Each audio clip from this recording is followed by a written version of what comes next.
Hydrocarbon क्या होता है, तो सबसे पहले समझना है हाइड्रोकार्बन कार्बनिक यौगिक होता है। सबसे पहले याद रखना है, एग्जाम में पूछेगा हाइड्रोकार्बन क्या होता है, तो हाइड्रोकार्बन कार्बनिक यौगिक होता है। याद रखना है हाइड्रोकार्बन क्या है, तो कार्बनिक यौगिक है जिन्हें हाइड्रोजन और कार्बन के सरल संयोजन से प्राप्त किया जाता है। जब हाइड्रोजन और कार्बन को क्या किया जाता है, दोनों को जोड़ा जाता है, दोनों का सरल संयोजन किया जाता है, तो हाइड्रोकार्बन बनता है। जैसे हो जाएगा हाइड्रोकार्बन में क्या हो जाएगा बेटा, पेट्रोल हो जाएगा, पेट्रोल, डीजल और किरोसिन तेल। याद रखना है पेट्रोल, डीजल, किरोसिन तेल ये सब क्या है, यह सब हाइड्रोकार्बन होती है। ठीक है, यहां तक किसी को कोई दिक्कत है? पहले हाइड्रोकार्बन क्या है, तो हाइड्रोकार्बन एक यौगिक है या क्या चीज से मिलकर बना हुआ है, तो हाइड्रोजन और कार्बन के सरल संयोग करने से क्या होता है, हाइड्रोकार्बन प्राप्त होता है। जैसे पेट्रोल, डीजल, किरोसिन तेल, इन सभी में हाइड्रोकार्बन की मात्रा होती है। ठीक है, चलिए अब आते हैं यहाँ पर। सबसे पहले देखना है, यहाँ पर आ जाते हैं हाइड्रोकार्बन के प्रकार। अब पढ़ेंगे बेटा हाइड्रोकार्बन के प्रकार में आते हैं। यहाँ पर देखते हैं हाइड्रोकार्बन के प्रकार में आते हैं, तो थोड़ा सा यहाँ पर देखना है हाइड्रोकार्बन के प्रकार क्या होगा। एक नंबर में समझना है बेटा हाइड्रोकार्बन के प्रकार में एलिफैटिक हाइड्रोकार्बन समझना है। एलिफैटिक हाइड्रोकार्बन, एलिफैटिक हाइड्रोकार्बन क्या होता है, यह एक खुली श्रृंखला, यह एक जो श्रृंखला होता है, खुली श्रृंखला होता है। इसमें क्या होता है, इसमें कार्बन होता है। याद रखना है एलिफैटिक हाइड्रोकार्बन यह खुली श्रृंखला है, इसमें क्या होता है, कार्बन होता है, जिसमें कोई गंध नहीं होता है, जिसमें अगर आप सूंघिएगा तो आपको कोई भी गंध सुनाई नहीं देगा, कोई भी गंध का आपको है ना महसूस नहीं होगा। और यह दो समूहों में क्या होता है, बटा होता है। याद रखना है एलिफैटिक हाइड्रोकार्बन क्या होता है, यह खुली श्रृंखला में होता है।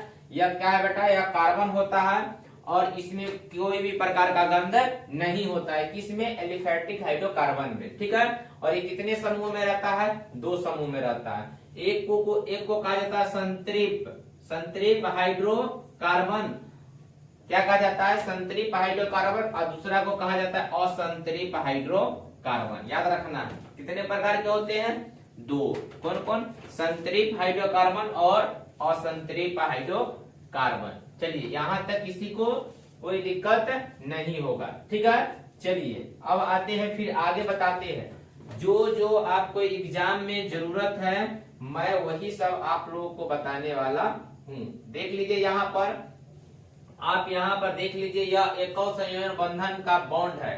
यह क्या है बेटा, यह क्या है, जल्दी बताना है। तो ये एकल सहसंयोजन बंधन का क्या है, यह एक प्रकार का बॉन्ड है। एकल सहसंयोजन बंधन का क्या है, बॉन्ड है। ठीक है, चलिए ये आप देख रहे हैं, हम ज्यादा लेट नहीं करेंगे क्योंकि एग्जाम नजदीक आ गया हुआ है, इसलिए फास्ट में चलेंगे। देखिए अभी हम पढ़े हैं एलिफैटिक हाइड्रोकार्बन दो प्रकार के होता है, अभी पढ़े हैं, इन दोनों प्रकार के बारे में अब पढ़ेंगे। देखिए यहाँ पर आते असंतृप्त हाइड्रोकार्बन। असंतृप्त हाइड्रोकार्बन क्या होता है बताते हैं। देखिए एलिफैटिक हाइड्रोकार्बन वैसे यौगिक जिसमें कार्बन का परमाणु कार्बन के परमाणु तीन संयोजन बॉन्ड द्वारा जुटे होते हैं। देखना समझना है, जब कार्बन के परमाणु तीन सहसंयोजन बंधन द्वारा जुटे रहते हैं तो इसे क्या कहा जाता है, इसे असंतृप्त हाइड्रोकार्बन कहते हैं। याद रखना है, जब कार्बन के परमाणु तीन सहसंयोजन बंधन द्वारा जुटे होते हैं तो इसे क्या कहते हैं बेटा, इसे असंतृप्त हाइड्रोकार्बन कहते हैं। कोई दिक्कत है यहाँ पर?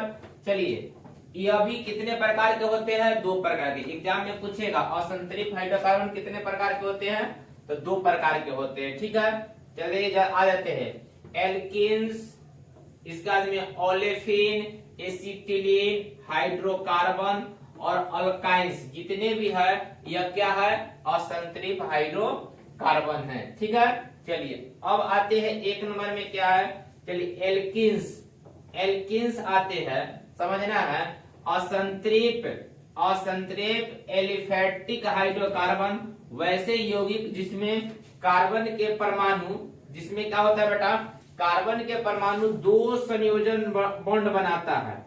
याद रखना है, एल्कीन्स में क्या होता है, असंतृप्त एलिफैटिक जो हाइड्रोकार्बन होता है वह ऐसे कार्बन जो कार्बन के दो ससंयोजक परमाणु के द्वारा है ना बॉन्ड बनाता है, इसे इथाइलिन हाइड्रोकार्बन्स या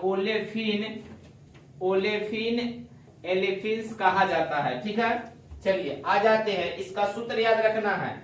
इसका सूत्र होता है CnH2n। याद रखना है क्या होता है, CnH2n होता है। ठीक है, और कार्बन यौगिक में आ जाते हैं, इथाइलिन का सूत्र होता है C2H4। इथाइलिन का सूत्र क्या होता है, C2H4 होता है। चलिए अब आते हैं, चलिए एसिटिलीन हाइड्रोकार्बन में क्या होता है बेटा, असंतृप्त एलिफैटिक हाइड्रोकार्बन, वैसे कार्बन जिसमें कार्बन के परमाणु 3 ससंयोजक बॉन्ड बनाता है। याद रखना है, देखिए एसिटिलीन हाइड्रोकार्बन में क्या होता है, बॉन्ड बनेगा तो तीन तरह से बॉन्ड बनेगा। और यहाँ पर है ना आ जाते, एसिटिलीन हाइड्रोकार्बन है ना 3 ससंयोजक यौगिक का एक है ना बॉन्ड बनता है। और यहाँ पर देखना है बेटा, एसिटिलीन जो होता है, एसिटिलीन इसे कहा जाता है, इसकी श्रृंखला जो होता है ना, इसकी श्रृंखला सदस्यों में होता है, जिसका सूत्र होता है, सूत्र याद रखना है CnH2n-2 होता है। ठीक है, चलिए यहाँ तक आप लोगों को कोई दिक्कत नहीं होगा। याद रखना है,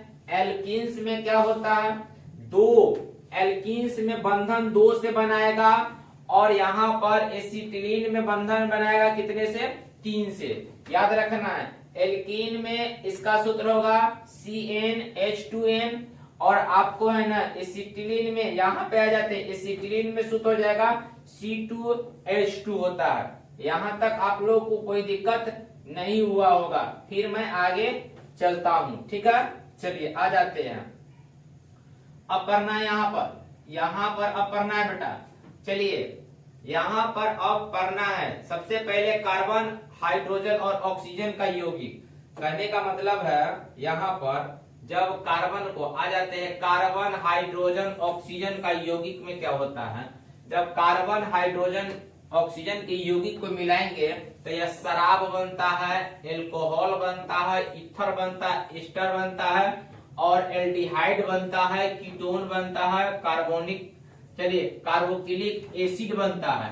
अलग अलग कार्यों में, समूहों में है ना, ये निश्चित रूप से संयोजन और संरचना द्वारा कार्बन हाइड्रोजन और ऑक्सीजन के कार्बनिक यौगिक से प्राप्त किए जाते हैं। याद रखना है, ये जो है ना जितने भी है ना यह कार्बन हाइड्रोजन और ऑक्सीजन के से बनता है। ठीक है, चलिए अब आते हैं यहाँ पर, यहाँ तक आप लोग को कोई दिक्कत नहीं होगा। चलिए अब आते हैं, धीरे से ऊपर में आते हैं। देखिए जो आपको कीटोन समझना है, कीटोन में आपको याद रखना है, कीटोन यह बहुत VBI होता है, C डबल बॉन्ड O, जिसमें कार्य समूह वाले कार्बनिक यौगिक को कीटोन कहते हैं। याद रखना है, C डबल बॉन्ड O कार्य समूह वाले कार्बनिक यौगिक है, जिसे क्या कहा जाता है बेटा, कीटोन कहा जाता है।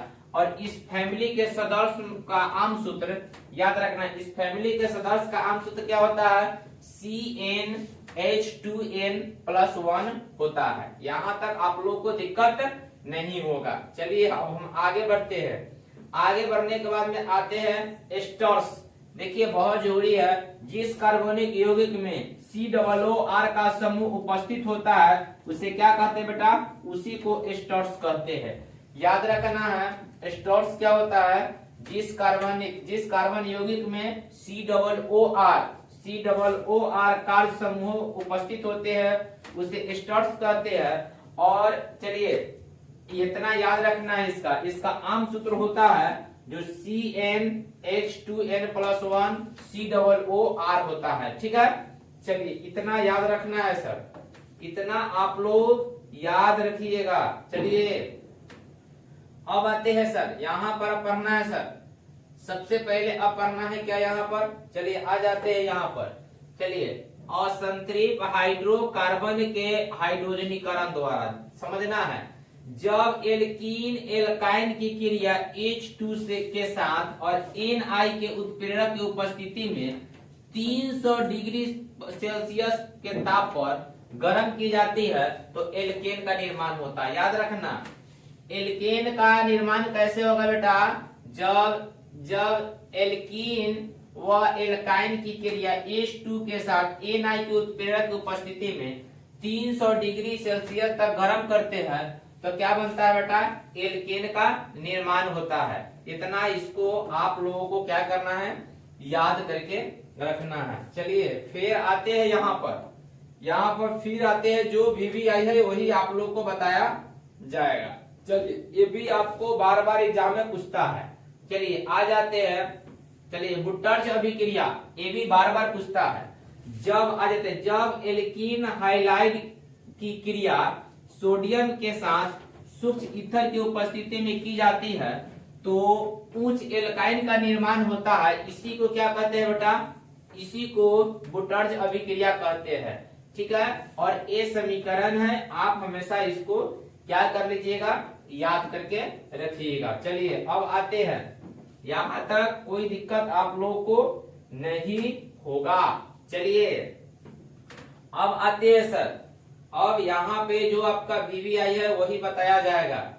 ठीक है, चलिए यहाँ पर ये तो आप लोग जानते हैं, ये जानते हैं प्रतिस्थापन अभिक्रिया, वह अभिक्रिया जिसमें किसी अणु के एक से अधिक परमाणु के